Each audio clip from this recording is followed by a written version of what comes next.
Who they think they better than? Ain't no comparison to the so-called black or African American. You can drop the African, keep the American. When we say Aborigine and make their world in, I'm going in the same dirt my ancestors buried in. I come from a god and a goddess, so what that make me? Not even Basquiat can trace me. Not even Van Gogh can paint me.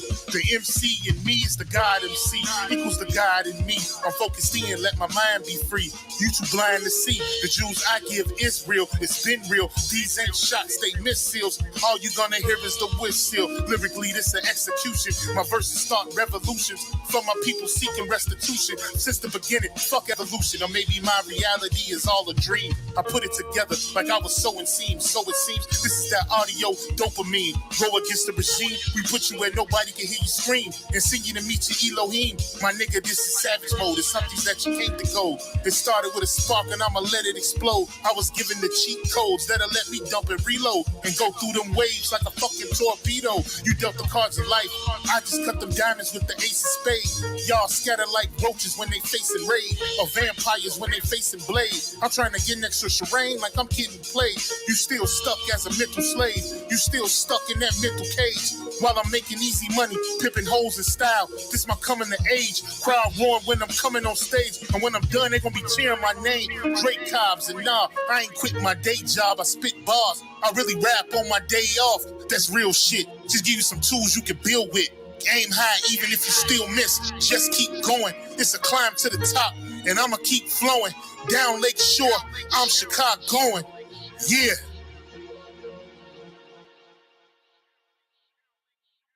You niggas is playing checkers, we playing chess. And nigga, this is checkmate. Dre be the big dog and you just a little bait. You out of Africa and we ain't got the same traits. I'm a God being and we ain't got the same fate. My granny died February 18th and I was born on the same date. The chosen one, the ancestors' chosen son. They gave me the golden gun. One shot, that's a hole in one. From the pyramid of the sun to Poverty Point. I don't think you niggas is getting the point. We still here. Who said they made the Aboriginals disappear? Your information's lagging in the rear. All you do is teach fear. We copper-colored with woolly hair. Am I speaking clear? So fuck the nonsense. When I rap, I touch your consciousness. From within is where you get your self-confidence. Let's bring it back to dominance. Ain't no confining us. Gonna bring that wild Indian out of us. Yeah. Yeah, yeah. We still here.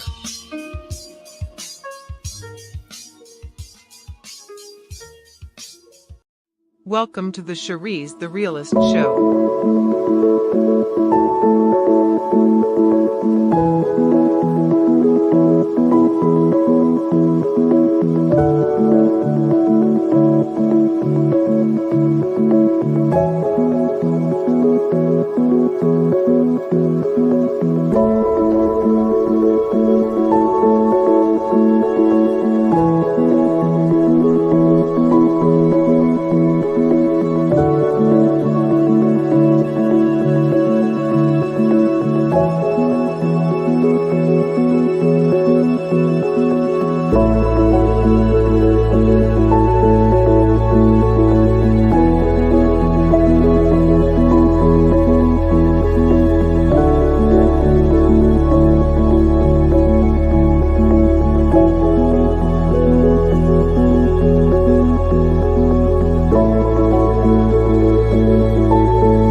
Peace to all the Aboriginal Indigenous Indians.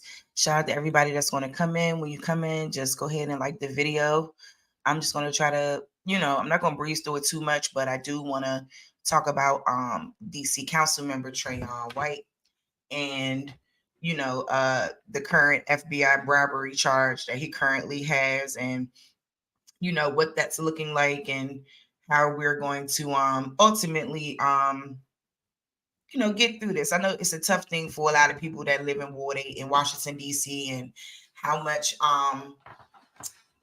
he means to them in a sense. And to us, all of us, as Aboriginals, as so-called Black people, and it's sad, that every time we, get in a position of power, there is always some discrepancy there. So I'm gonna just give y'all a little quick background on him. Not too much of a background, but just some previous comments that he made in about 6 years ago. And then we'll move on to his affidavit, and then his not his affidavit, excuse me, his criminal complaint. It's 38 pages long. It's not that long, but we'll go through it briefly just so you guys can kind of get an understanding, and then we'll watch a little bit of the not a little bit of the news report and just how they covered it and what they have to say about this. I know yeah, man, like I'm gonna just let y'all hear his comments first, like his comments from 6 years ago, and then we'll move on, as I said, in that order, and then you guys can kind of put it together yourself and tell me what you think. So.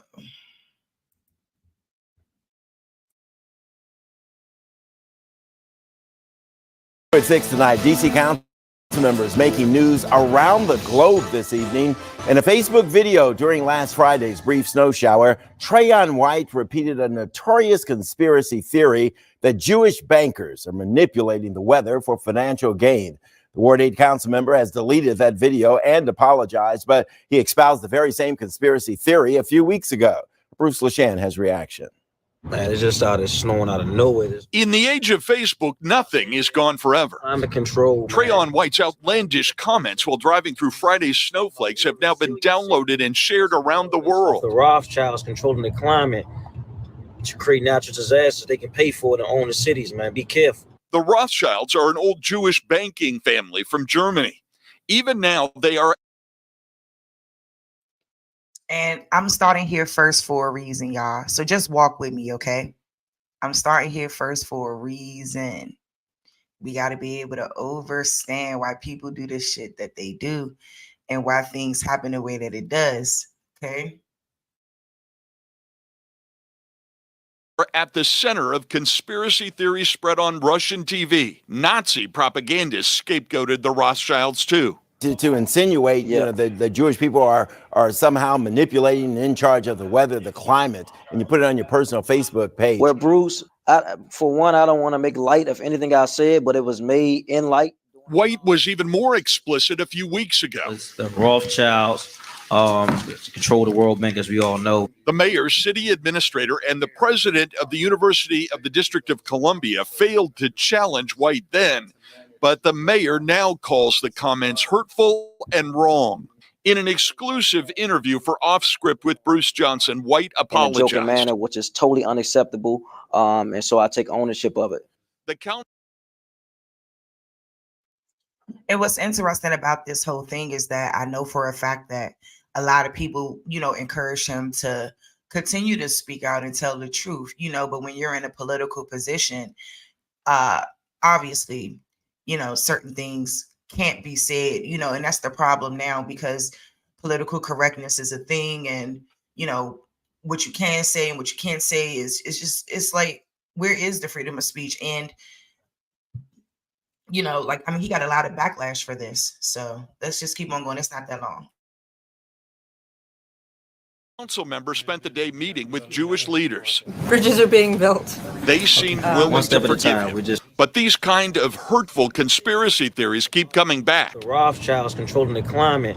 In D.C., Bruce LaShan, WUSA 9. Cities, man, be careful. We should point out that a survey by the Anti-Defamation League found anti-Semitic incidents nearly doubled last year, both in D.C. and around the country. That's the sharpest increase since the league started keeping track nearly 40 years ago. The Washington Post broke this story. You can hear more of my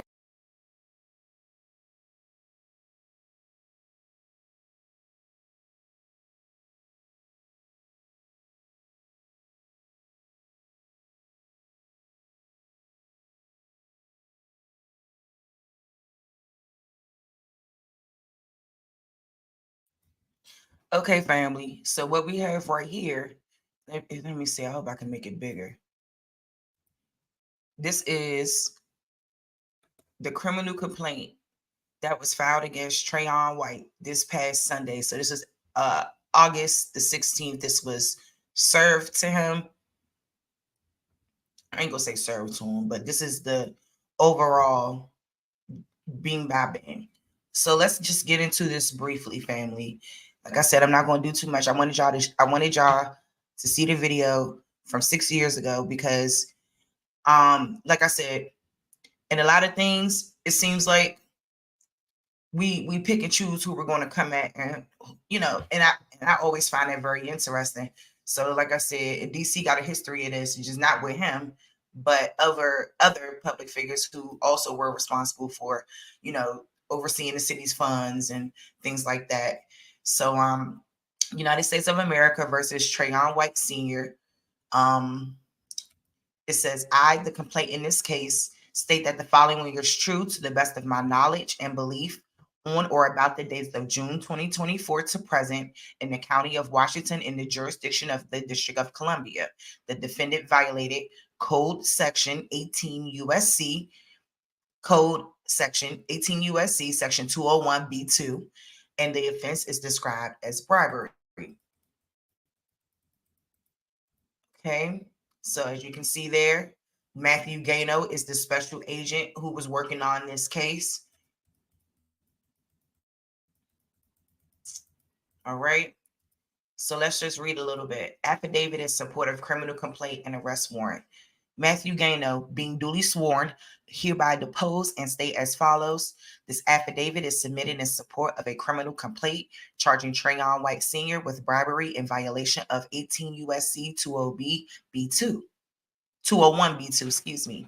As described further below, I respectfully submit that there is probable cause to believe that White committed bribery in violation of Section 18 USC by agreeing to accept and accepting items of value in return for 1, being influenced in the performance of official acts, 2, being influenced to commit or aid in committing or to collude in or allow any fraud or make opportunity for the commission of any fraud on the United States, being induced to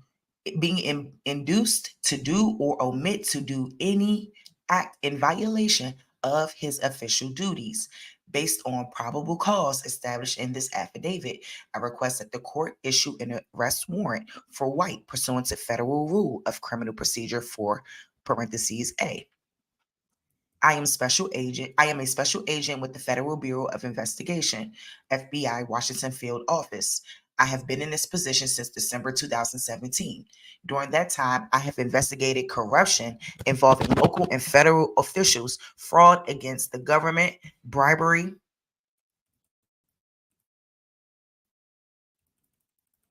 threat to life cases, and violations of civil rights committed under the color of law as a part of the FBI Washington Field Office Public Corruption and Civil Rights Program. I have prepared and assisted in preparation of search warrant applications and other legal processes. Additionally, during the course of these and other investigations, I have conducted or participated in physical and electronic surveillance, assisted in the execution of search and arrest warrants, debriefed informants, interviewed witnesses and suspects, and reviewed other pertinent records. Through my training, education, and experience, I have become familiar with the efforts of persons involved in criminal activity to avoid detection by law enforcement. During my time as a special agent, I have been involved in numerous investigations as the primary investigator and in subsidiary roles. As a federal agent, I am authorized to investigate violations of laws of the United States and to execute warrants issued under the authority of the United States. The information set forth in this affidavit comes from my personal involvement in this investigation, as well as from information provided to me by other law enforcement officers and people with knowledge of the case. This affidavit does not represent every known fact known to law enforcement about this investigation and is submitted for the limited purpose of establishing probable cause to support the issuance of a criminal complaint and arrest warrant. Statement of the facts establishing probable cause. Trayon White Sr. White is a resident of the District of Columbia and serves as a council member representing Ward 8 on the Council of the District of Columbia. White is the chairperson of the Committee on Recreation, Libraries, and Youth Affairs, which oversees several agencies agencies, including the DC Department of Youth Rehabilitation Services. So the Department of Youth Rehabilitation Services is located on Mount Olivet Road in Northeast. It houses youth who are troubled, who commit crimes. It's a jail. Okay. White is a public official. That is, White acts for and on behalf of the District of Columbia in an official function. Violation Intervention Initiative. So I guess right here, this is DYRS, the Department of Youth Rehabilitation Services. Is responsible for the supervision, custody, and care of young people charged with a delinquent act in the District of Columbia who are detained while awaiting adjudication or who are committed to DYRS by a superior court judge following adjudication. The agency provides comprehensive support services committed youth in secure facilities as well as within the community. Starting in 2016, DYRS has contracted with neighborhood-based organizations through its Credible Messenger initiative to serve youth and families in neighborhoods most impacted by crime and incarceration. Credible Messengers, quote unquote, are full-time employees of the neighborhood-based organizations who provide intensive mentoring and life coaching to DYRS youth and their parent and adult caregivers. The Credible Messenger programming includes daily intensive support through evening group therapy sessions, support circles, crisis intervention, and 24-hour responsiveness. Quote unquote, Credible Messengers also serve as mediators and peace brokers in their own communities and throughout the district. The Office of Neighborhood Safety and Engagement is a DC government agency created to address violence in the district and to assist families dealing with the grief and trauma caused by such violence. So they're just outlining all of the programs that Trayon White oversees in Washington, D.C. So y'all need to understand that everything that he was overseeing and where he was responsible for making sure that things happen in those said departments. I'm sorry, y'all. I'm coming down with something. Ooh, that's why I was trying to hurry up and get on here because I noticed it. So I want to hurry up before it gets bad. So anyway, let me continue on. In 2018, the Office of Neighborhood Safety and Engagement launched the Violence Intervention Initiative, a collaborative community engagement strategy designed to support district residents in reducing gun-related violence in their communities. ONSE contracted and partnered with community organizations to build partnerships with community members. The VI initiative engaged individuals as violence interrupters who were outreach workers with an understanding of historical neighborhood conflicts. Violence interrupters were responsible for building positive relationships with priority community members and developing partnerships with community organizations to implement violence intervention strategies. 2, serving as mentors to high-risk individuals. 3, identifying community and interpersonal conflicts with the potential to escalate violence. 4, supporting the facilitation of ceasefires and mediations. And 5, responding to critical incidents to conduct information gathering, rumor control, and de-escalation. Violence interpreters work with individuals, families, and communities most affected by violence to help extricate people from cycles of violence. That sounds like a good program. And it's unfortunate because that actually sounds like a really, really, really, really, really good program. And that's the type of stuff that we need. We do need people that are going to work directly within our communities and create that change from within. It's so hard because people need to get paid. And, like I said, I'm not here to judge, I'm just reading the affidavit as it's stating and what it's saying. I'm just commentating, but, these are the facts. So let's go. All right. Confidential Human Source One operated several businesses that contracted with the District of Columbia or received subcontracts from businesses who contracted with the District of Columbia. On August 9th, 2024, CHS entered into a plea agreement with the United States, whereby he agreed to plead guilty to conspiracy to commit bank fraud in violation of 18 USC 1349 and bribery in violation of 18 USC section 201. Section 18 subsection 201, and is scheduled to execute that agreement before the court on August the 16th. The charges to which CHS 1 is pleading guilty relate to fraudulent loans he obtained through the federal government's Paycheck Protection Program and other corruption offenses, including bribery of a District of Columbia public official. As part of that plea agreement, CHS, Confidential Human Resource 1, agreed to cooperate with law enforcement. So this is one of their witnesses. Part of his cooperation included disclosing other prior criminal conduct in which he had participated. In the course of his cooperation, CHS1 reported a corrupt relationship with White that is described in greater detail below. Government employee 1 was an official in the Office of Attorney in the OAG? What? Anyway, government employee 1 was an official in the Office of the Attorney General for the District of Columbia. Government employee 2 was an appointed public official in the Executive Office of the Mayor of the District of Columbia. They all about to go down.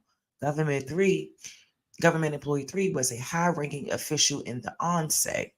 So that's the Office of Neighborhood and Safety Engagement. And government employee number 4 was a supervisory grants management specialist at DYRS, excuse me, y'all.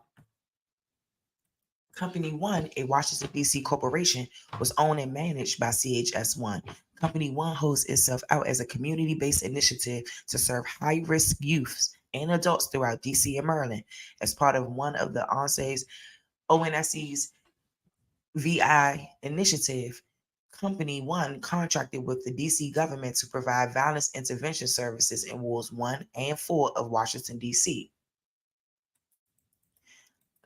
15. Company 2, a Washington, D.C. corporation, was owned and managed by CHS1.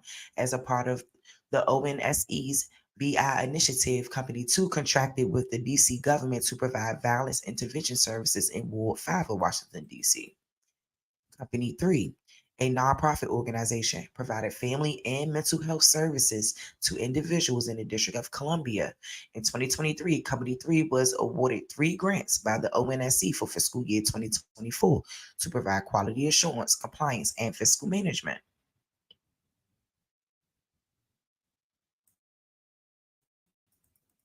Fiscal management to sub-grantees under the VI initiative.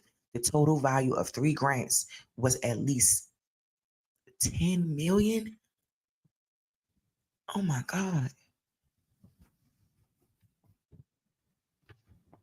The ONSC selected the sub-grantees that contracted with Company 3 to provide VI initiative services. White's lawful duty as a DC council member. Let's talk about it. As a public official and council member in the District of Columbia, White had a lawful duty to perform his responsibilities consistent with the Council of the District of Columbia's Code of Official Conduct. The Code of Official Conduct prohibited White from, among other things, using his position to influence the outcome of a matter that he knows is likely to have a direct effect on his financial interests. 2, receiving any compensation, salary, or contribution to salary, gratuity, or anything of value from any source other than the district government for his performance of official duties. Number 3, soliciting or accepting, either directly or indirectly, any gift from a prohibited source. 4, receiving anything of value in return for being influenced in the performance of official acts. Number 5, knowingly using the prestige of his office or public position for his financial gain or that of another. And 6, disclosing or using confidential or privileged information acquired by his position without authorization. See Council in the District of Columbia, codes, and all that junk. Number 18, for purposes of the official code of conduct, a prohibited source was defined as any person or entity that, among other things, has or is seeking to obtain contractual or other business or financial relations with the district government. Council of the District of Columbia's Code of Official Conduct 3, as so defined, I was prohibited source. Thus, White, as a council member, was not permitted to solicit or accept gifts from CHS1 because CHS1 was doing business with the District of Columbia. All council members are required to file yearly financial disclosures and certifications, which, among other things, confirm that they have complied with their duty. They have complied with their duty to report known illegal activity, including attempted bribes, to the appropriate authorities, not been offered or accepted bribes, not directly or indirectly received government funds through illegal or improper means, not received or been given anything of value, including a gift or a political contribution, based on any understanding that the council members' official actions or judgment or vote will be influenced, and 5, that they completed a full ethics training within the last year. White filed these financial disclosures and certifications for 2017 through 2023, the last of which was filed on May 15, 2024. White begins taking bribes from CHS1. In 2016, Company 1 entered into a multi-year human care agreement worth $6.2 million with the District of Columbia Department of Human Services. The HCA term was for a period for 1 year The HCA's term was for a period of 1 year base for the not to exceed price of $971,342 and 4 option years for the respective prices of 1.2 million and 1.2, whatever, all these numbers, 1.3 and 1.3, right? The DC government exercised option year 1 from October 26, 2017 through October 25, 2018, and option year 2 from October 26, 2018 through October 25, 2019. As part of this agreement, Company 1 will provide case management services for chronically homeless and other highly vulnerable individuals and families experiencing homelessness.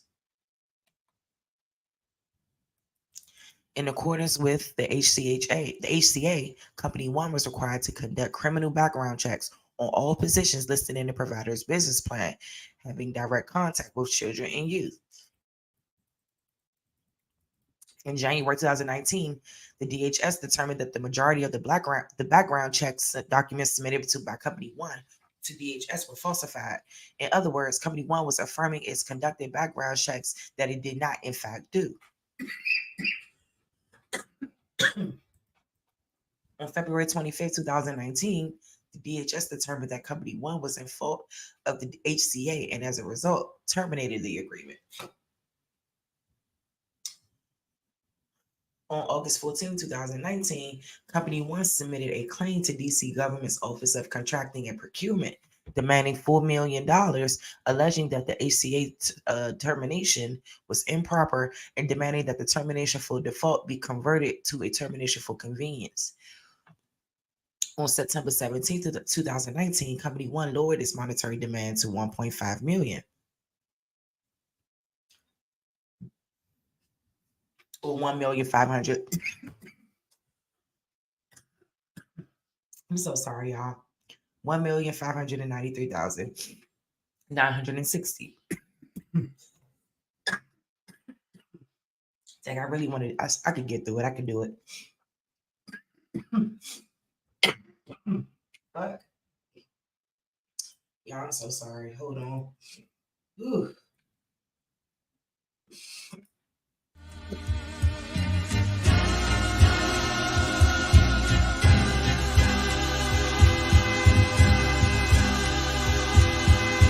Shout out to the mama T. Yeah.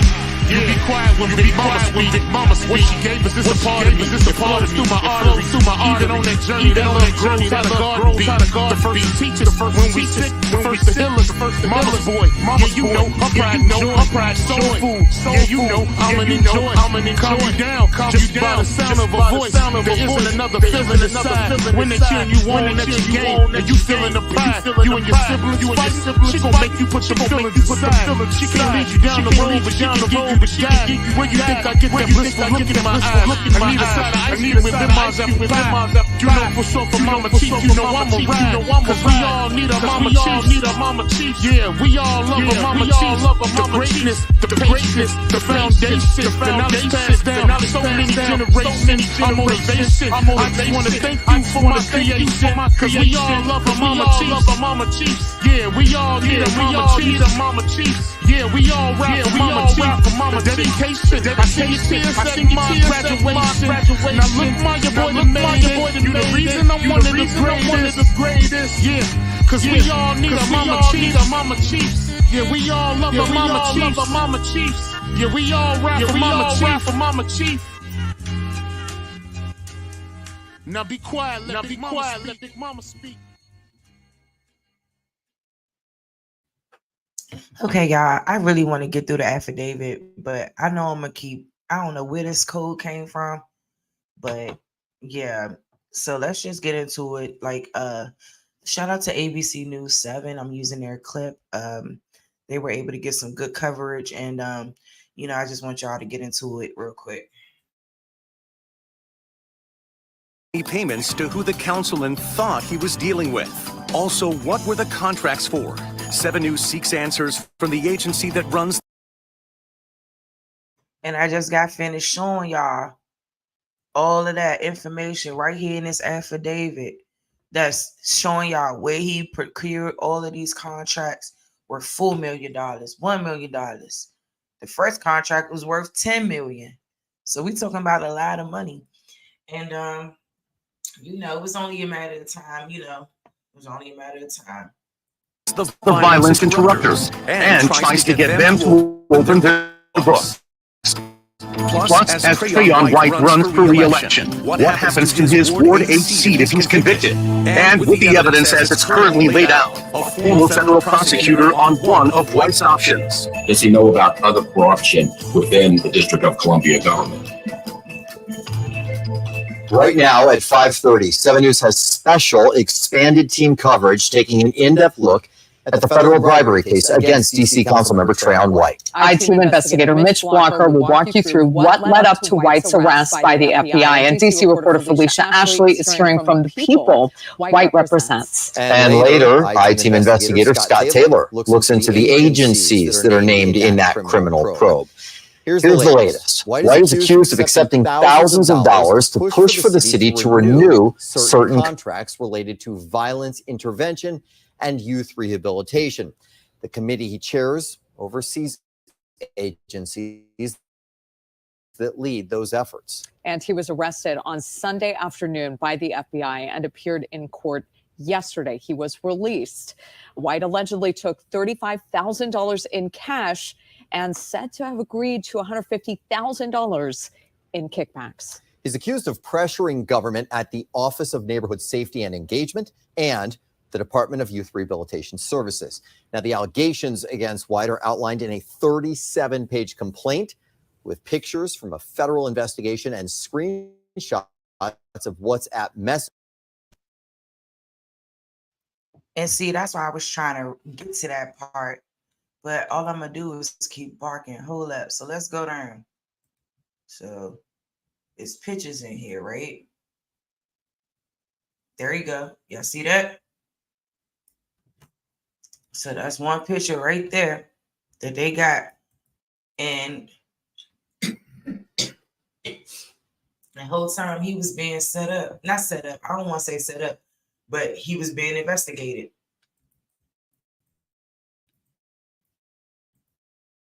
Yes. I don't know if this was a case of being set up. I think this was just more so. So I guess this was on June 26th.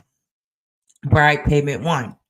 CHS and White met in CHS1's car which was parked outside of the apartment building where White was living in Washington, D.C. The meeting was recorded. As set forth more fully below during this meeting, CH1 offered to pay White for ascertaining the status of CH1's company's contracts with the Office of Neighborhood Safety Engagement. White accepted a $15,000 bribe payment from CHS1 for providing this and similar assistance to CHS1. And 3, White. And CHH1, excuse me, y'all. And 3, White and CHH1 agreed to meet again in furtherance of the bribery scheme. So that's the evidence they got of him in the car. And there go more. They got, look at this. Look at this shit. It's outrageous. During the meeting, CHS1 and White discussed that the contracts the company had with ONSE, CHS1 reminded White that CHS1's companies had large contracts with the district, and CHS1 asked White to ascertain whether those contracts would be renewed. CH1 told them that he had $15,000 for him and gave White an envelope containing $15,000 in cash initially. So whole time, so in the beginning, when I read this in the beginning, the CHS1 person is the person who works for the Human Services Department. This person, once he was implicated, or he or she was implicated in their crimes, they went on to disclose all the information about anyone else who might have been complicit within the same context of these same type of bribery, type of crimes, or what they're calling crimes. But from what it looks like to me, it just looks like you were taking money to push contracts through.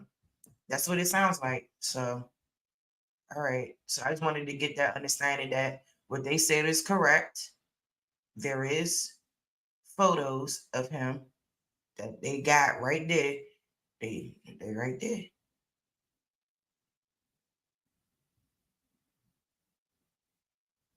Yep. Full-blown conversations, everything, y'all. We're going to get into it. So I'm going to try my best to get through it. Like I said, my goddamn throat is killing me. Good morning, family. I know I was supposed to go live at 10. I know I'm a little early. My fault for that. All right. So here we go. Let's go back to this. Messages that he allegedly sent. And 7 News I-Team reporter Mitch Walker is joining us tonight live in studio. Mitch, you've gone through this page by page. It reads like a play-by-play of what you would think as a classic political corruption scandal. The FBI, they say that they actually captured cash payments and secret meetings, and their evidence, it shows a city councilman promising to deliver multi-million-dollar city contracts to the man handing him envelopes stuffed with cash. Federal investigators say this is D.C. Council member Trayon White, captured on camera taking envelope after envelope of cash bribes. The councilman thought he was dealing with a trusted ally. Instead, the FBI and U.S. attorneys say he was trading his influence for cash with an FBI informant.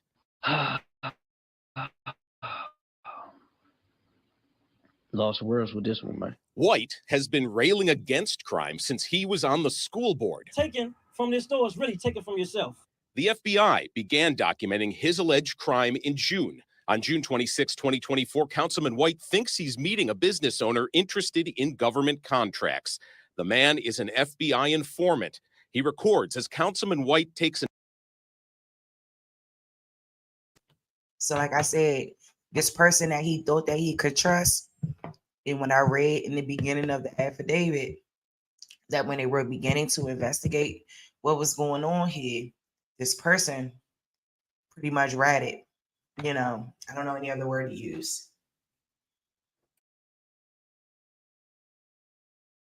An envelope stuffed with $15,000 cash. The full video and audio haven't been made public yet, but the indictment transcribes the conversation. Councilman White tells the business owner, so you're trying to get an idea where they're going to go with the contracts. In the following weeks, White allegedly began putting pressure on D.C. government employees, telling them to re-up contracts for violence intervention with the informant's companies. The men met again on July 17th. The FBI says agents caught White again on camera. this time taking an envelope filled with $5,000. The audio transcript reads, "That's for making sure you reach out to government employee 3 and government employee 4. The councilman responds, "I'm on top of that. You know me. I'm already moving." On July 24th, the FBI says White began naming his price. "Can you bring 10? He texted the informant. They met the next day, where White accepted an envelope filled with $10,000. The FBI also claims its agents recorded the councilman describing how he'd use political leverage to secure the informant's contracts. "I have great weight when it comes to violence and work on that council," the transcript reads.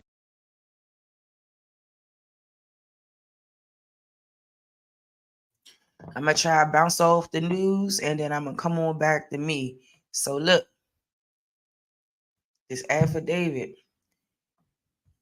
in the beginning, let me go back up real quick, because I want y'all to understand how crazy, and it's like, it's a history of this. It's a history of this. So this particular agent was personally involved. I'm trying to find where I just read the shit.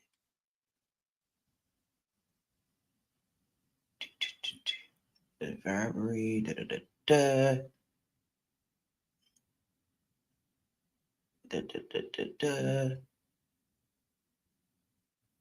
where it said, there you go. So whoever this person is, confidential human source 1, that was supposed to be his close peoples or whoever. Yeah, was about to enter in a plea with the United States, where he agreed to plead guilty to conspiracy to commit bank fraud.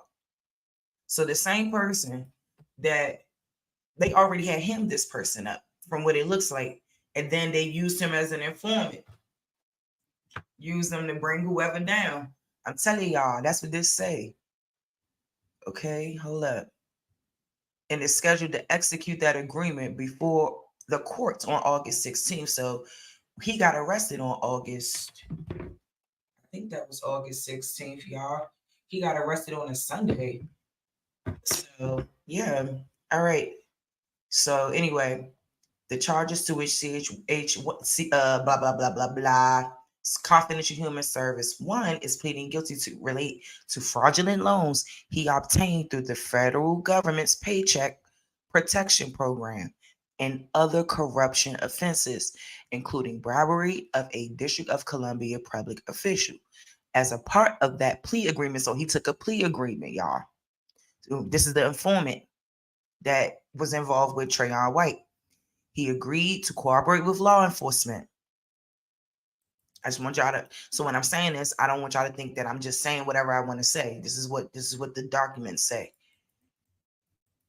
Part of his cooperation included disclosing other prior criminal conduct in which he had participated. In the course of his cooperation, CH1 reported a corrupt relationship with White that is described in greater detail below. So yes, y'all, he's over saying, you know what I'm saying? Like the word around the city is, and what some people think, some people feel like he was set up. Others feel like, okay, you was doing what you're doing, and now you got to pay the piper for what you've done. So, you know, it's a lot of people who got different ways of looking at this, y'all. But I just wanted y'all to understand, like, when I'm saying that, it's the truth. Okay.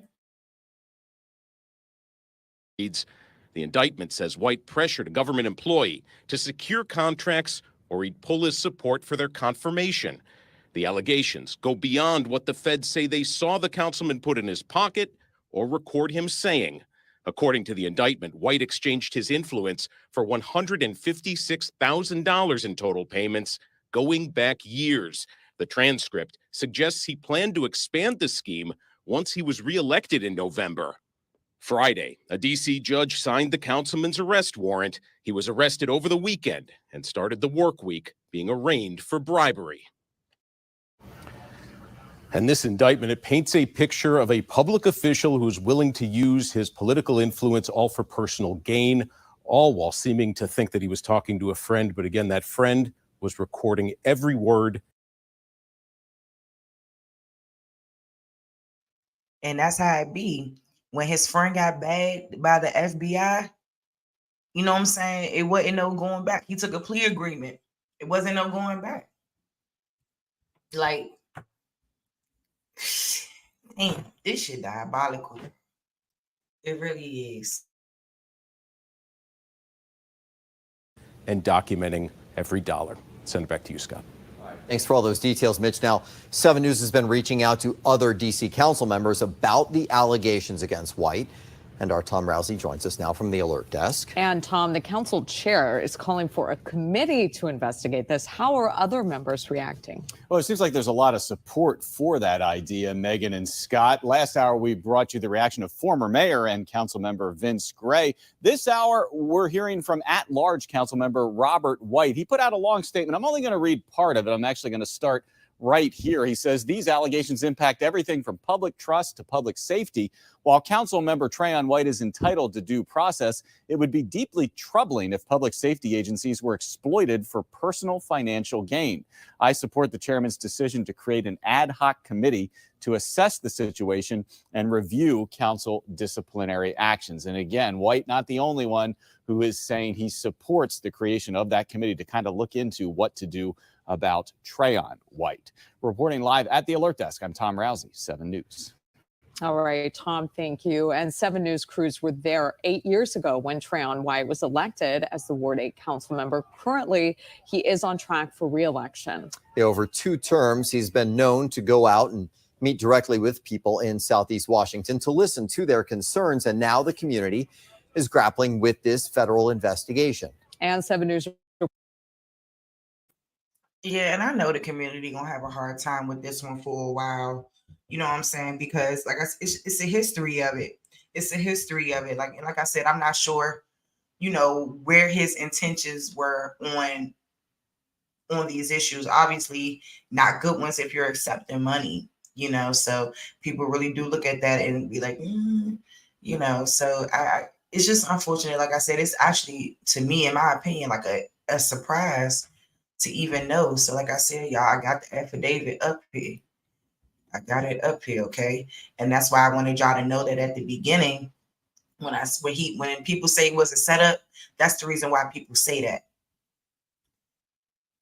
Because this person took a plea agreement and he began to record all the conversations. Now y'all can see it. Like, I think it became suspicious because look at that total amount of grants. That, like, DC is just a different city. Y'all gonna learn. Y'all gonna learn, man. Like, and ain't nobody gonna tell me, you know what I'm saying, that like he's the only one, you know what I'm saying, like the only council member that's, like, I guess on this particular council that's maybe not been in the best light in terms of doing the things that they're supposed to do or doing the right thing. You know, I think it's crazy. I think it's fucked up when it's all said and done. So he began taking bribes from the person that's snitching now in 2016. Not snitching, I gotta stop saying that. But yeah, from this person that was giving the FBI information.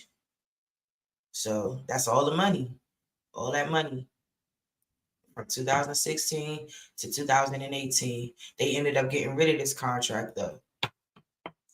But it's complicated, y'all. So let's just let me see. Let me go down a little bit. Because they didn't even go over everything. Yep, so here it is when they were talking about the $156,000.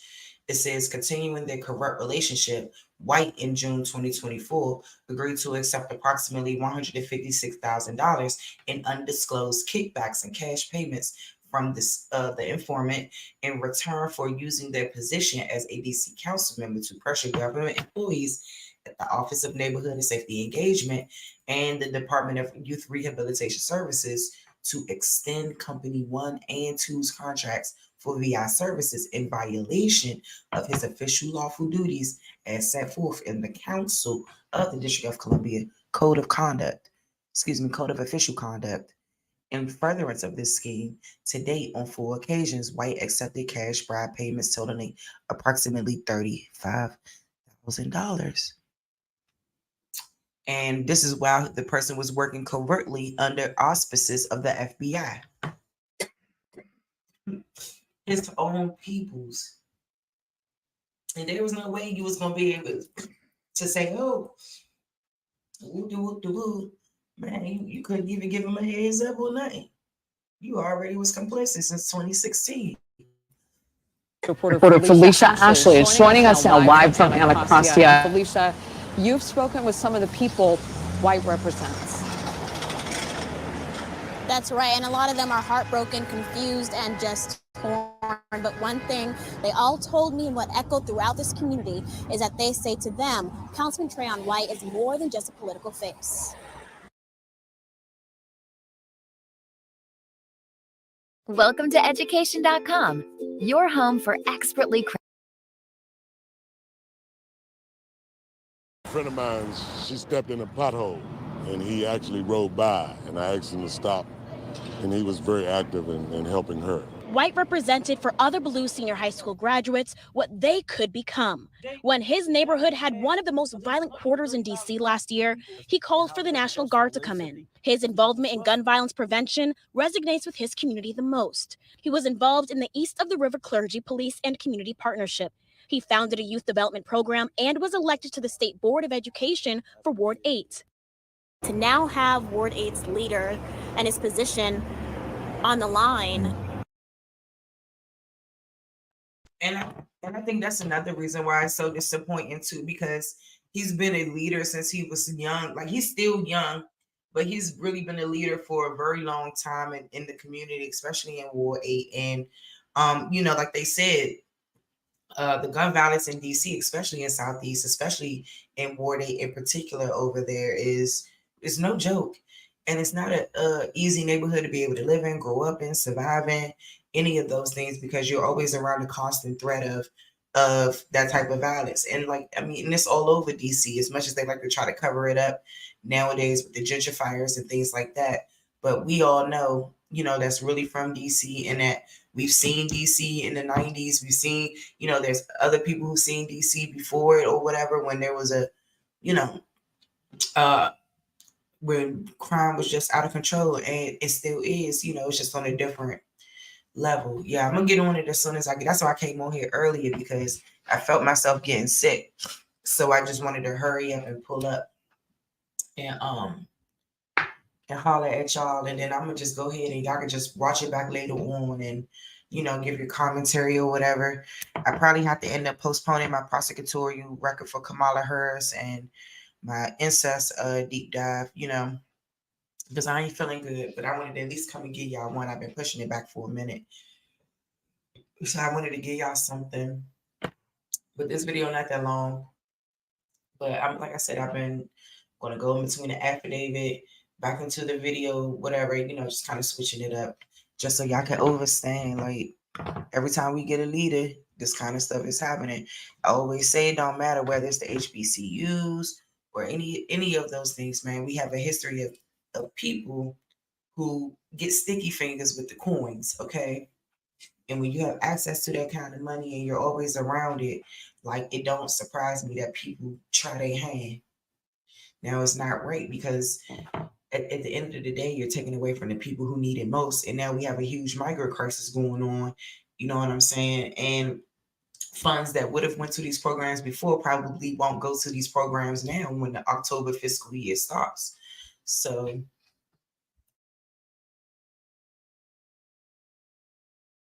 where does that put Ward 8? Well, it definitely puts us in a very difficult position.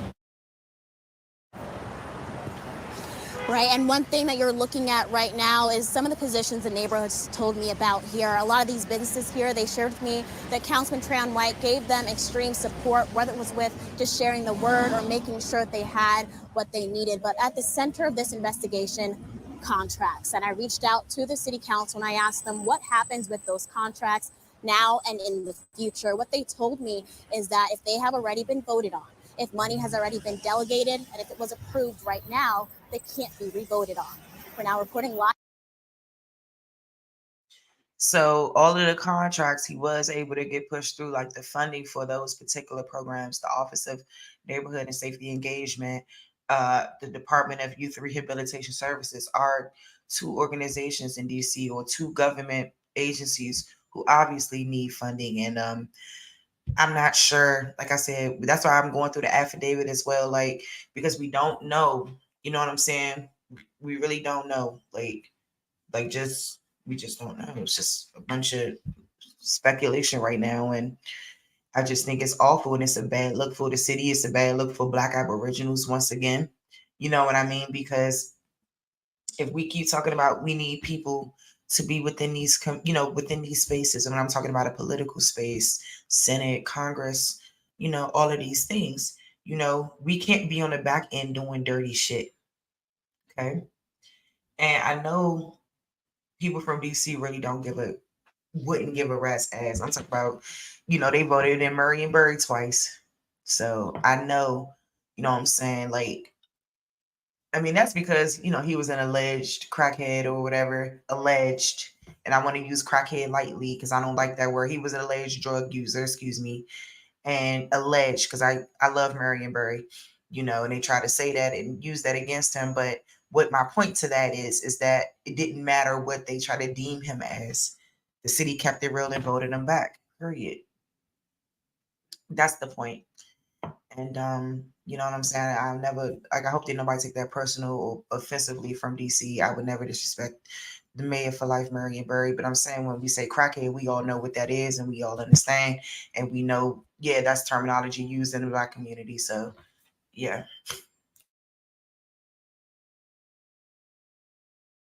Live in Southeast DC, Felicia Ashley, 7 News. All right, thank you, Felicia. Still ahead this hour, we're checking back in with our investigative team. They've been looking for months into the financial state of one agency that's named in those Trayon White allegations. And we hear from a former U.S. attorney about what we can expect from White's defense in the coming months. And a quick update for you on our weather. In high crime downs, this is the coolest score in dollars with the city, but no specific company was named. These Trayon White.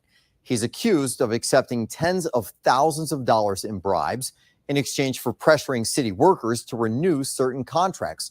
So who was allegedly paying White? Well, he's accused of accepting bribes from Violence Intervention Services that have contracts worth $5.2 million with the city, but no specific company was named. These services provide mentorship in high crime areas to de-escalate dangerous situations and even broker neighborhood ceasefires. Now, one company that White allegedly vouched for did have its city contract terminated. It was supposed to help people experiencing homelessness, but the Department of Human Services found it was falsifying background checks.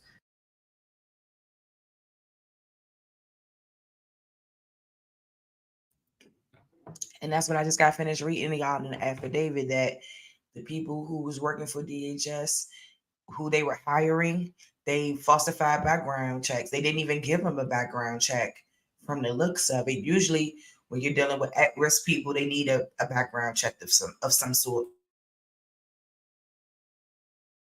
7 News will continue working to find out who is involved and how your tax dollars are spent. Coming up in just a few minutes, I-Team reporter Scott Taylor is taking a much closer look at one of the DC departments that runs these programs. Why questions about who is paying for what have long plagued that office.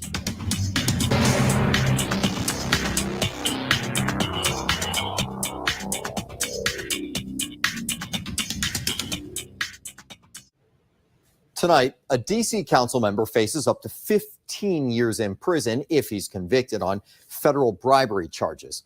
Ward 8 council member Trayon White is accused of taking tens of thousands of dollars to push for the city to renew certain contracts. And he was arrested Sunday afternoon and released about 24 hours later. He's due back in court on September 19th. 7 News spoke today with a former federal prosecutor about what we can expect from White's defense. DMV, did you know UMGC tuition is low cost and you pay $0 for digital materials? I suppose a possible defense for Councilmember White will be he'll say he was entrapped by this, that the government reached out to him and they put a cooperating witness with him to say that he was entrapped.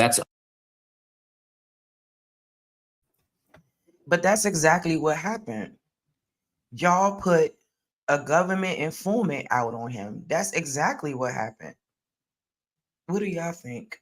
Let me just repeat what he said again, because that's exactly what happened based off the affidavit, based off reading that. Y'all crazy. That's exactly what happened. That's exactly what happened.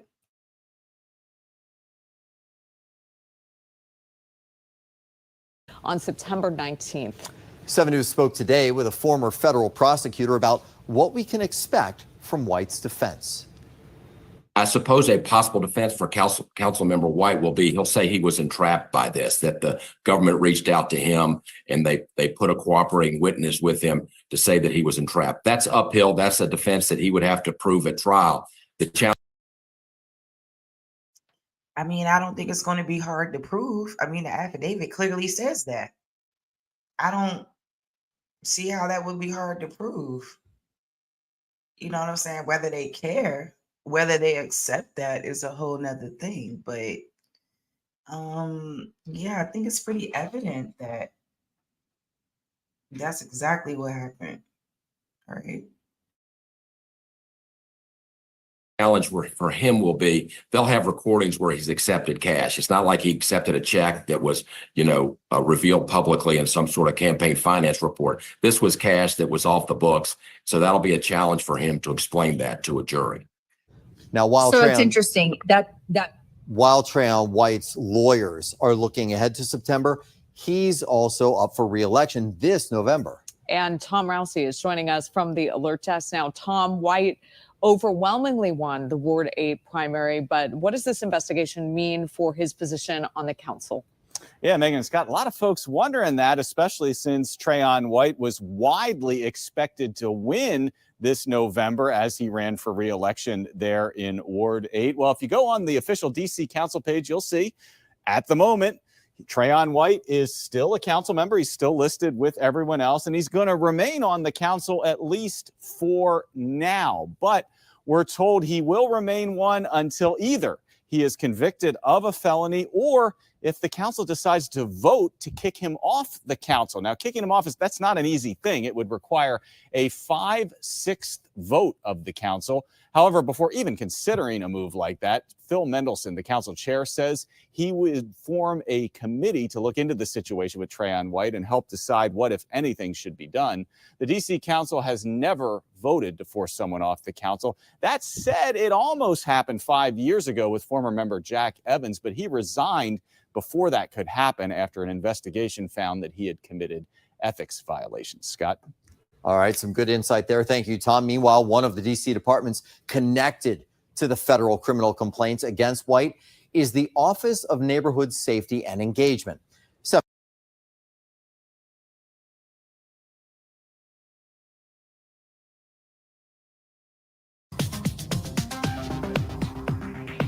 Issues that affected a disturbing number of DC's political leaders.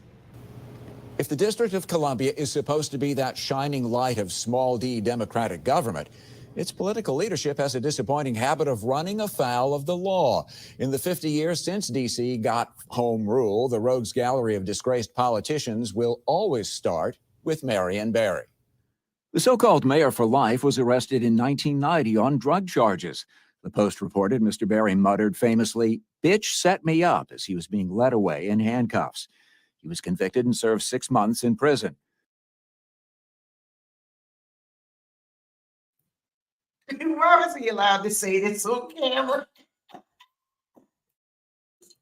That bitch set me up. In the news report is saying it.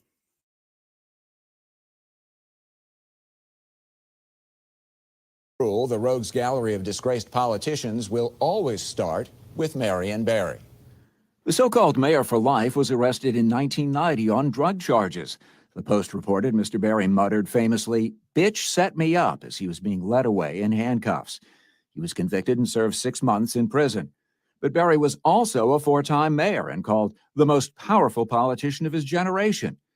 In 2012, Councilman Harry Thomas Jr. was convicted of stealing tax dollars meant for kids and served 38 months in prison. That same year, former Council Chairman Kwame Brown pleaded guilty to bank fraud and campaign finance violations. In 2013, Councilman Michael A. Brown pleaded guilty to accepting $55,000 in bribes from an undercover FBI agent. At the time he was caught, Michael Brown said the city Sounds like the same thing that's going on right now. was caught in a culture of corruption. He was right. 4 other former D.C. councilmen also had legal or ethics issues that tarnished their careers. Former Mayor Vince Gray endured a long federal probe of his 2010 campaign that found no admissible evidence. In 2014, corruption allegations against Councilman Jim Graham ended his bid for a 5th term. 2 years later, Vincent Orange resigned his council term early amid bitter criticism over conflict of interest allegations. And in 2020, the longest-serving city councilman, Jack Evans, resigned amid ethics violations. That after the other 12 council members urged his expulsion. Now, Councilman White's arrest adds another sad chapter to this list of alleged political misdeeds and outright betrayals of the public's trust. But as D.C. history also shows, his political career could be far from over. I'm Dave Lucas, 7 News. Continue to keep you updated on any developments in Trayon White's case. We'll have breaking alerts on WJLA.com and our 7 News app. And he made an interesting point there too, because it's real when we talking about a few years ago there was a grassroots campaign going on. It's just interesting, you know what I'm saying, to say the least, is that what he said was true, is that it's possible that his career is not even over because, like I said, DC people have a history of voting people back in and not giving a goddamn about the things they've done, depending on how their reach was within the community, respectively, you know, with those people. So just like Marion Barry, it was hard for him to get low approval from the actual residents of Washington, D.C. because he did so much for us. He did so much for us. So I can understand.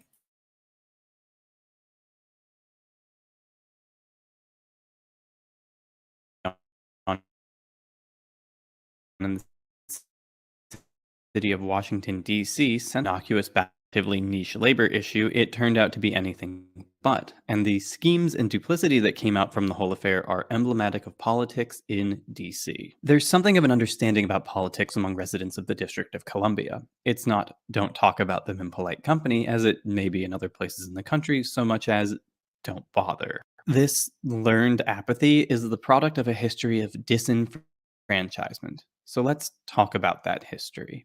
DC is a city of contradictions. The first that comes to mind is that DC is a place where politicians come to do politics, but it acts as a bit of an eye of the storm with respect to having political power. Even something so baseline for an American city like having a mayor is not guaranteed. After the 20th elected mayor nearly bankrupted the city, not through nepotism and incompetence as the trend of the times was, but through funding schools and libraries for the free Black population, DC lost the privilege of a mayor for 100 years. The 21st mayor's term was cut short and ruled by appointed governors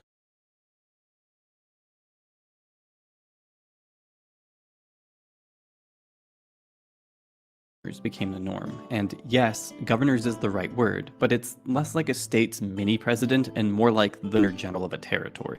The district, as a city, has had neighborhoods in my lifetime with murder rates, unaddressed poverty, and HIV that were the highest in the nation. And those neighborhoods are about 2 blocks away from the Capitol building and the hill it graces. Now, as for why the population of the capital of the free world is so drastically underserved, well, for much of its modern history, particularly following the 60s, the city has been majority Black. Before that, it's what I'll call disproportionately Black, despite being the capital of a majority white nation and a place where figures of unreachable white wealth and power congregate. But how did we get into that setup? Here's where we have to talk about what being a district even means. The original idea was more like a national park where states would let their elected representatives off their leashes to do their business. But in practice, that isn't how it turned out. I kid here, but this contradiction, a city that isn't, is supported in both the Residence Act of 1790 and the District of Columbia Organic Act of 1801 before emancipation, and then after with the District of Columbia Organic Act of 1871. We'll get to the relevance of emancipation soon. For now, let's read a sliver of the Residence Act. Be it enacted by the Senate and House of Representatives of the United States of America in Congress assembled that a district of territory not exceeding 10 miles square. So there you go. They used the word district right from the start. What they meant by 10 miles square was that it was 10 square miles on each edge, leading to 100 square miles in total. But eagle-eyed viewers, those who can even see DC on a given map of the United States, because it looks like someone took a bite out of a kite. That bite is from Virginia rescinding their commitment of land following the destruction of the city in the War of 1812. It also had to do with the degree of politics in. So he's explaining how Maryland and Virginia ended up ceding their land and taking their land from the District of Columbia, and why, it would have been 100 square miles, but now it's not. So involving Virginia's bitterness over Richmond not becoming the capital, and the pettiness goes so far that they literally donate their share of the Potomac River to Maryland so Maryland can give it to DC. Ultimately, there were difficulties rebuilding after the war, and Virginia did not want to take part. While I joked it was petty, those Virginians may have been right to drop out, given that those living in the district do not enjoy the basic American right to representation in government. White colonists of Virginia and Maryland were stripped of their right to vote, not even having a vote in presidential elections until 1961 thanks to the 23rd Amendment. I wish I could tell you that the amendment fixed other. OTK, I hope you listening, because I picked this out for you so you can understand like how DC really works and the history behind why the voting is not the same in the district as it is in any other state. Issues of representation, but no such luck. The reason for said disenfranchisement was something I'll charitably call idealistic. The thought was that putting DC, or I guess the hypothetical capital, within a state would give that state undue power over the others.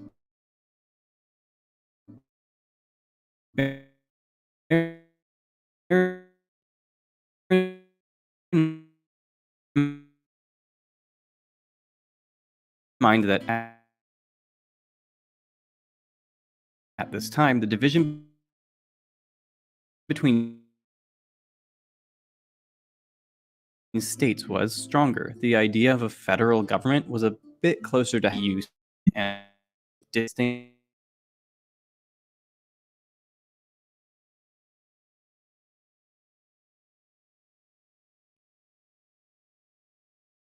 contradictions. The first that comes to mind is that DC is a place where, including the White House and Capitol.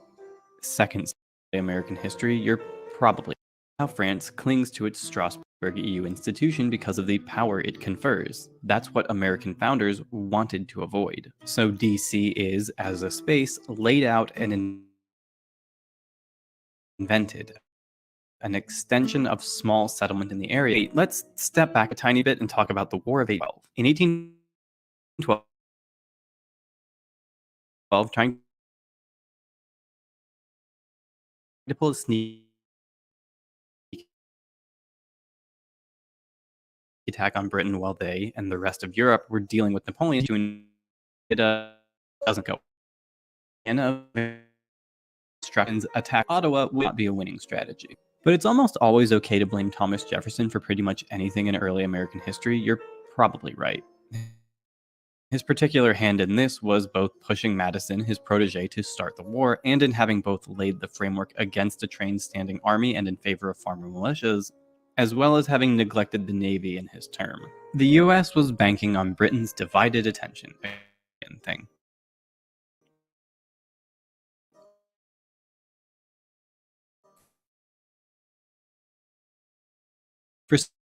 some perspective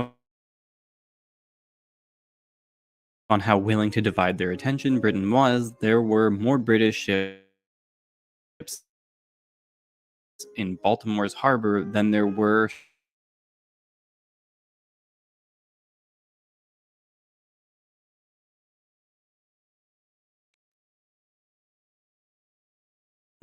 inarguably, they burnt the Capitol down, including the White House and Capitol. So during the war 1812, what he's saying is that the White House was burned down as well as the Capitol building was burned down during this war.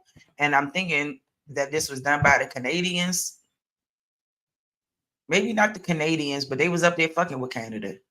So that's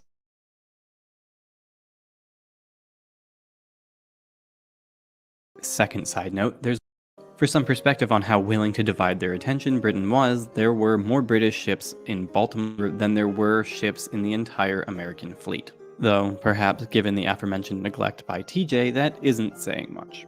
Side note, Americans tend to think they won the war or forced a draw. The Wikipedia talk page is full of discussion on who won the war, and the results are a bit complicated in that they don't just show up on a map, but America more or less got kicked in the dick by Canada and the British Navy.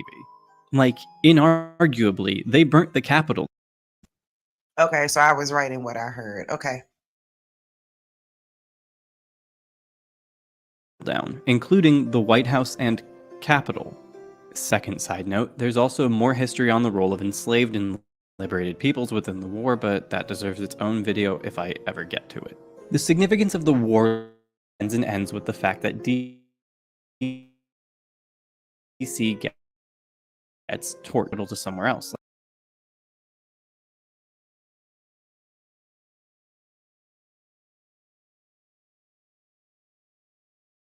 Canada and the British Navy. Inarguably, they burnt the Capitol down, including the White House and Capitol. Second side note, there's also more history on the role of enslaved and liberated peoples within the war, but that deserves its own video if I ever get to it. The significance of the war largely begins and ends with the fact that DC gets torched. Following the destruction, there are debates about packing up Congress and moving the capital to somewhere else, like Philadelphia. Before the war, there wasn't much incentive for any given senator or representative to develop DC. By design, none of them represented the city, and in turn had no constituency within the city to which they were beholden. Earmark that idea. After the war and destruction, landowners in the area came forward with proposals for reconstruction and development in a plea to keep DC the capital and, in turn, a district. This meant some manner of development would be coming to the city, but there would remain an absence of representation. The forethought with DC's emerging circumstances was that it wouldn't need to be much of a city, that there would be a place of meeting and some federal businesses. The basic conceit was to avoid giving any state a home advantage by putting federal enterprises there and just shoving them into one neutral space. And I've heard that several times throughout learning DC history, that one of the main reasons is that one of the main reasons for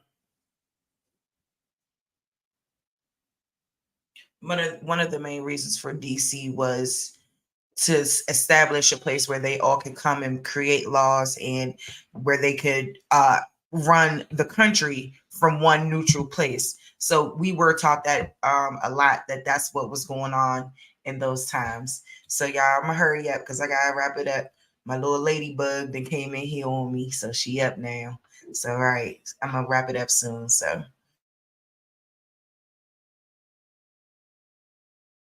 but this is where the district transcends whatever a district was supposed to be and becomes a city. See, congressmen have families and slaves, and those families and slaves need things like amenities and services and a food supply. So grocers start to exist, and those grocers need tailors and so on, and I don't know how they couldn't see this coming. It's not like they were going to teach slaves the trades of artisans and allow them to leave the district to bring in food on their own. Consequent to the fact that the capital remained DC, which was in the South, slavery was... y'all see my tootie bed? Look at some more. Y'all see my tootie bed? Say hi. Hi. All right, go ahead. I'll be right there, okay? Okay. Yep, that's my baby, y'all.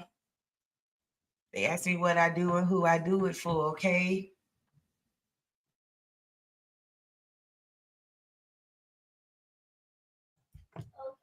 Mm-hmm. It's a fact of life there. Virginia was, at the time, reliant on slave labor. Maryland, though it would go on to join the North in the Civil War, was a slave. DC's own slave population was actually emancipated before the war ended, before the Emancipation Proclamation, via the District of Columbia Compensated Emancipation Act, signed by President Abraham Lincoln on April 16, 1862. That's why April 16th is a holiday in DC. The point of all this is that DC not only has a historically black population, but a free black one. Did you hear what he said? I hope y'all heard him. Stop playing with us.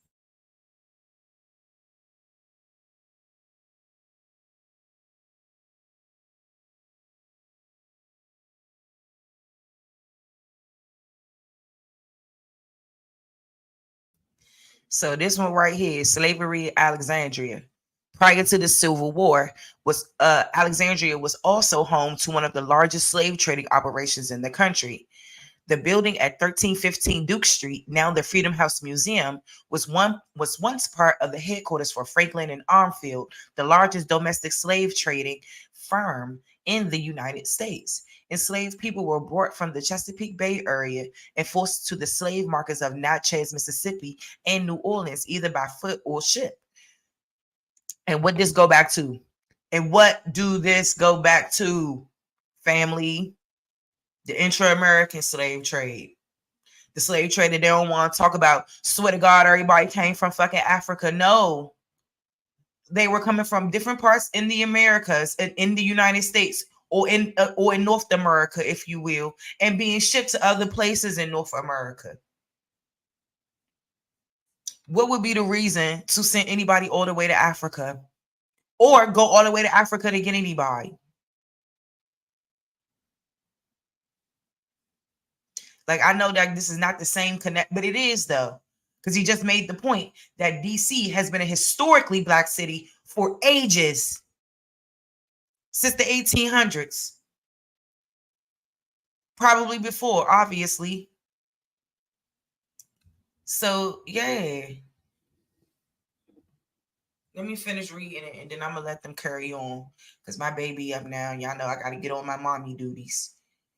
Okay, enslaved people were brought from the Chesapeake Bay area and forced to the slave markets in Natchez, Mississippi, and New Orleans, either by foot or ship. Franklin and Armfield were active from 1828 until 1836, exporting over 3,750 slaves to cotton and sugar plantations in the deep South. Later, other firms continued trading in slaves here. A sign seen in Civil War period photographs has the name of Price Birch and Company. During the Civil War, the building and its surrounding sites were used as a military prison for deserters. The Low Overture Hospital for Black soldiers and barracks for contrabands who fled the Confederate States and sought refuge with Union troops. Freedom House Museum was purchased by the city of Alexandria in 2020.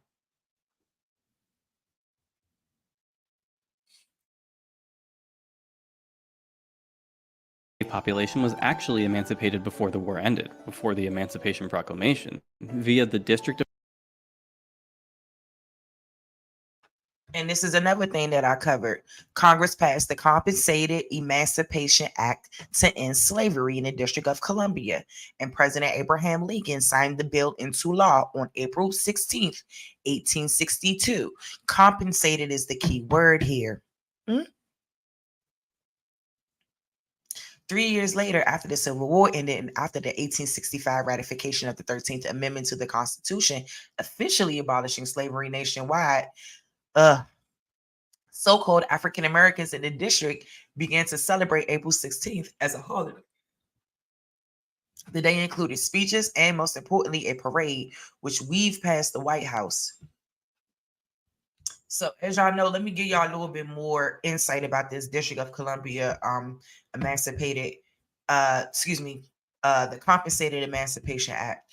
So at this time, when they did this in the 1800s, the 1860s, prior to the Civil War ending or whatever, prior to the Emancipation Proclamation and all of these things, it was posed the year before that people who owned slaves and the slaves themselves would receive a compensation for being released from slavery. So, for example, it stated that only like maybe roughly 3,000 or 4,000 people only accepted the money.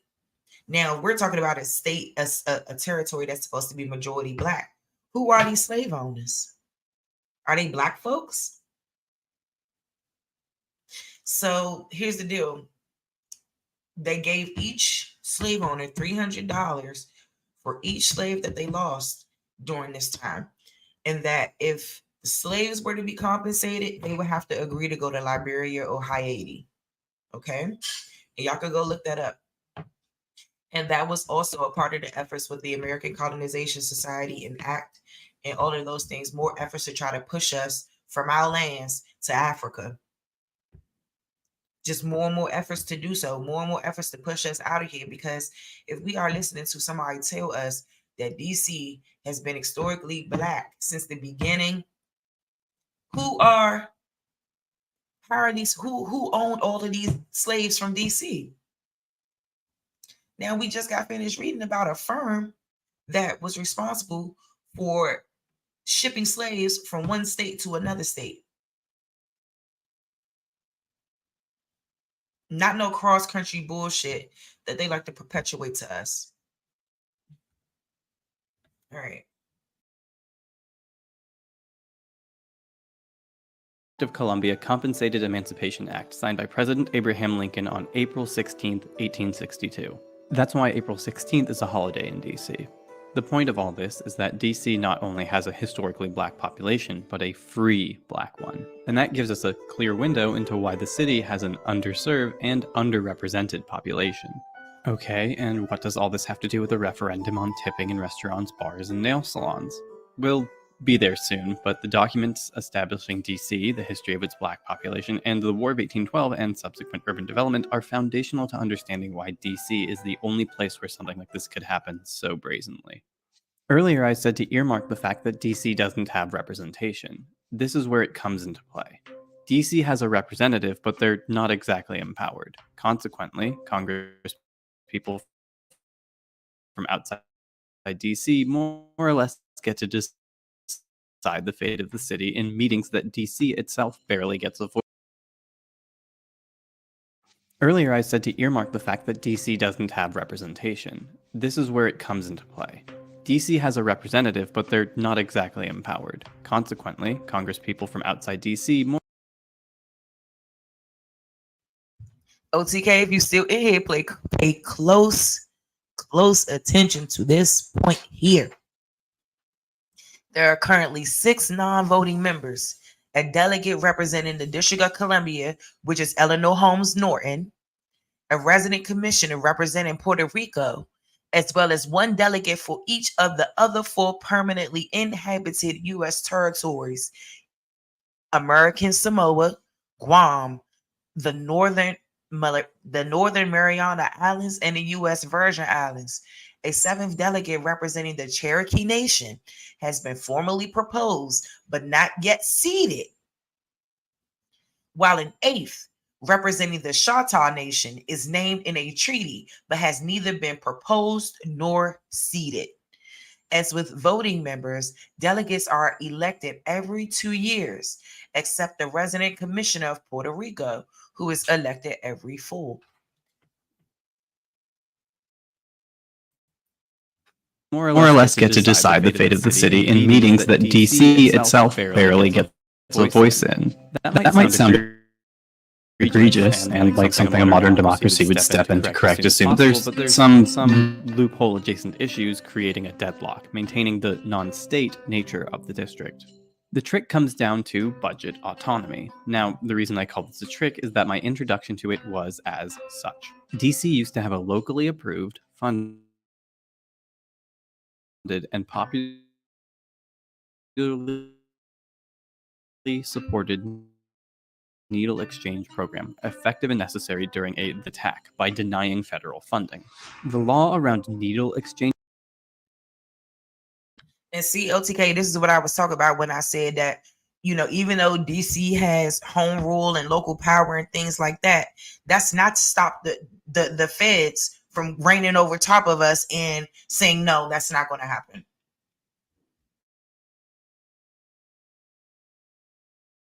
Changes at the time as drug paraphernalia was that it would be up to the local level, local funding, a state's discretion. Mostly, this setup existed so people wouldn't get mad their tax dollars were funding junkies, not that this system stopped that claim from happening. Now, this is where the trick part kicks in. The district isn't a state, nor is it in one. That means it's got a federal budget like federal budget. In effect, there was no local discretion or funding because the money is all federal. Local funding goes into the federal coffers, and DC has to ask for it back to fund things. The Congressional Budget Office and Office of Management and Budget can effectively hold any program in DC hostage whenever they want because of this. That's the magic. And despite some recent legislative changes, there seem to be fun loopholes everywhere. State, nor is it in one. That means it's got a federal budget like all states do, and on the state quote-unquote level, another federal budget. In effect, there was no local discretion or funding because the money is all federal. Local funding goes into the federal coffers, and DC has to ask for it back to fund things. The Congressional Budget Office and Office of Management and Budget can effectively hold any program in DC hostage whenever they want because of this. That's the magic. And despite some recent legislative changes, there seem to be fun loopholes everywhere. For one, needle exchanges themselves didn't stop being threatened due to a federal law change, because there are 1,001 ways to attack funding channels. Take it like the inverse of pork or a rider bill in Congress, where something gets tacked on. Some congressperson wags their finger and gently suggests that the funding the city is reliant on might change if a program that isn't to their liking continues. Legislators from places with conservative constituencies who wouldn't dare attempt to defund such a program back home, where it would damage their reputation or re-election chances, acted against DC because they can. Now, you might say, good, I don't want DC using my tax money to fund programs that I don't agree with, which is sometimes the argument made by lawmakers themselves, but remember, DC has local funding and tends to be a revenue generator for the government. It's their money. They just have to ask for it.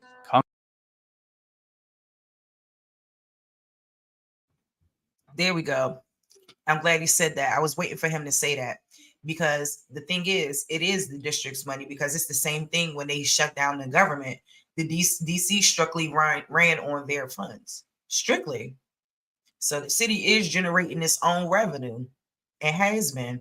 When when we think about how crazy tickets is, traffic cameras, etc. All kinds of outrageous fees for the DMV. All of that shit goes into DC's bullshit with the money and everything. Congress, federal on a federal level and federal on a state district level, is why the drug laws here confuse people and require nonsense workarounds. And that's how we get to the drama of what more or less reads at best as just a plain-faced failure of democracy, and at worst comes off almost conspiratorial. Initiative 790 controls the budget. DC is not afforded the rights of any of the 50 states, and DC is subject to immense meddling. Oh wait, you may be missing one last thing that's fairly crucial. Jobs that rely on tipping most always had a minimum wage below $4. This might come as a surprise to some people if they've never worked in the service industry, but in a vast majority of US states, employers and businesses that have tips, ranging from bars and restaurants to some valet services and nail salons, are not required to pay the normal minimum wage. Note that some places with tips, such as places where barista is a title, are often an exception to this. The tips are actually bonus instead of the primary source of income. In the service industry, we are, in essence, living the micro version of DC. We have no control over if we have money, even if we're working in functional. Someone from outside gets to decide in every transaction if we've earned it. The consequences of this range from the predictable, like poverty, the indirect, like routine sexual harassment, which we'll come back to. Controversial opinion, this is bad. The law in this structure shows a substantial bias towards business owners over employees. Compounding this with the employment of disenfranchised immigrant laborers and the fact that they are usually not desirable jobs people seek so much as jobs people can get, sometimes means that the $3-ish, which is largely intended to cover taxes, does not even get paid. So we got to think about this, young, in context that DC, like I said, even when this Trayon Martin, why I keep saying that? This Trayon White stuff go down, his shit is automatically a federal case. Like automatically. Like because of his position, all of that shit, you know what I'm saying? Like DC is such a complicated place politically. And that's why I even felt like I was having a hard time trying to explain it to OTK, because I'm like, yeah, like it's not like your state at all. It's not like your typical state. It's not a state. So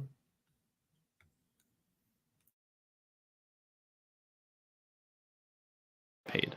Some states have laws where if in a shift or a work week you have a day where you make less than the normal minimum wage would guarantee you for your time, the business has to pay the difference. In practice, this is routine.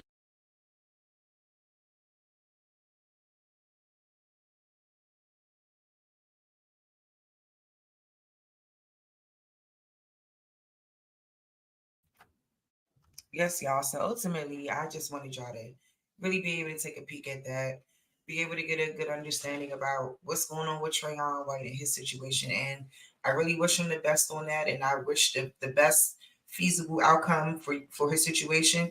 And also just wanted to give a little background about DC's history in terms of like statehood and voting and all of those things, and why it's so complicated in DC, the whole thing. So yeah, I really feel awful. I'm not gonna even lie.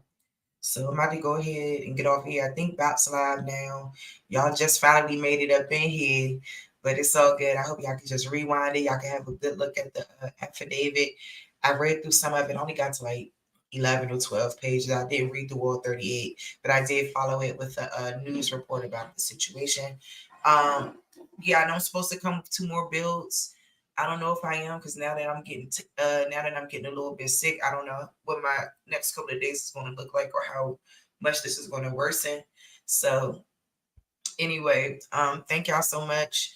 I really love y'all. That's my Cash App on the screen. If you feel like it, you feel like blessing the kid, go ahead. If not, that's cool too. Chill. But yeah, I would like normally just stay and rock out, but I already, like, both of us been in here. I think she gave me whatever she got. I ain't gonna even lie. So anyway, y'all, let me go ahead and close it out. I went a little bit over the hour. I was only supposed to crank for an hour, just, breaking that stuff down. And I decided to get into the DC history part because OTK pulled up, of course. And I don't know, OTK, if you do something later, I'll try to pull up. But like y'all can see my face. It's not giving what it's supposed to give right now, for real. So anyway, y'all, just like, share, subscribe. I would really appreciate it. Support the channel, support me.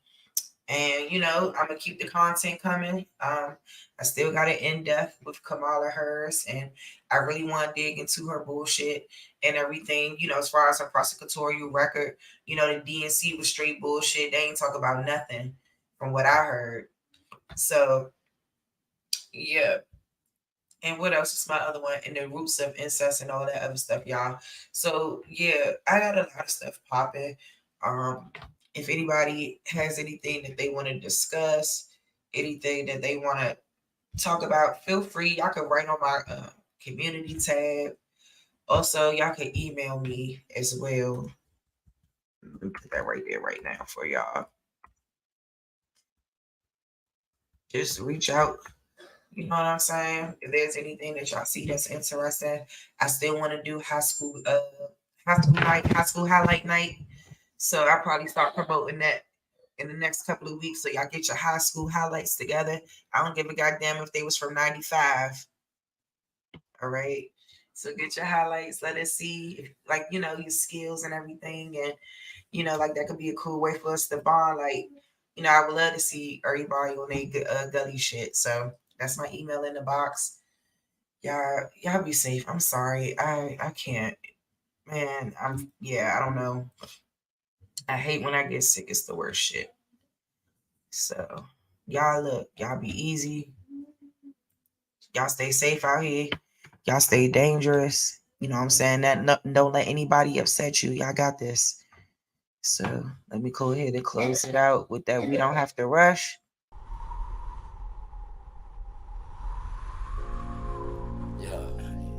What it look like, man? Let's see what it Real, is. man. I feel the same way you feel about Word. I just don't want to I rush, can't man. I just want to take it one day at a time. Me too. That way we can reach the highest point of friendship. What's the highest point? Let me know. Then whether you know how far to take this flight. That's what I'm talking Word. about. You don't just jump in the plane and fly and don't know where you're going Why first. not? Just chill, baby. I got you. We don't have to run, baby, we can chill. Just be patient before we take it there. See, you don't really know me, and I don't really know you. Never lived a good life. Come on, let me show you. We don't have to run, baby, we can chill. Let's just be patient before we take it there. See, you don't really know me, and I don't really know you. Never lived a good life. Come on, let me show you. See, we don't have to rush. Baby girl, be patient. Anticipation of love making. Got your legs shaking. See, every time I'm next to you, I feel your heart beat faster. But yet you try to hide behind your smile and your laughter. See, money's what I'm after, so all I do is chill. I'm out here on the grind. I'm trying to see a meal. You never seen this good life? Well, come on, let me show you. You never had a real hug? Well, come on, let me hold you. This life I lead is troublesome. You win some, you lose some. You lost one, then gain one. You want some, come get some. See, everything you want, you need, I got you. Even though you don't know me, I don't know you, baby, I got you. That's just how it's supposed to be. Rather have you next to me, never in front or back of me. You look good beside me, but we take it there. It's some things you need to know. We don't have to rush, baby, we can take it slow. We don't have to run, baby, we can chill. Just be patient before we take it there. See, you don't really know me, and I don't really know you. Never lived a good life. Come on, let me show you. We don't have to run, baby, we can chill. Let's just be patient before we take it there. See, you don't really know me, and I don't really know you. Never lived a good life. Come on, let me show you. Say if you like me, it's what you want. I ain't about games, I'm trying to front. See something that you want, then get it. Ice cream man always deliver, never late. I come on time. Tell me, girl, what's your room size? Sitting here, watch you visualize. I can't lie, see it in your eyes. Fantasize, I mean you all day, all night. Let me strap your seatbelt on before we take this flight. Hey, you know I'm helicopter high. Baby, you know I'm on a wide, baby, we can buy. And that's just how it is. El Blizzo keep it realer than all the rest is. And don't compare me to them other dudes. I act a fool with my tool. Lock it down, just for you. You got a man, you can keep him too. I don't want him, I want you. Got a couple friends, but I got a couple too. Just let me know, girl, what you wanna do. And we can keep it on the low, long as you know, baby, just take it. We don't have to run, baby, we can chill. Just be patient before we take it there. See, you don't really know me, and I don't really know you. Never lived a good life. Come on, let me show you. We don't have to run, baby, we can chill. Let's just be patient before we take it there. See, you don't really know me, and I don't really know you. Never lived a good life. Come on, let me show you.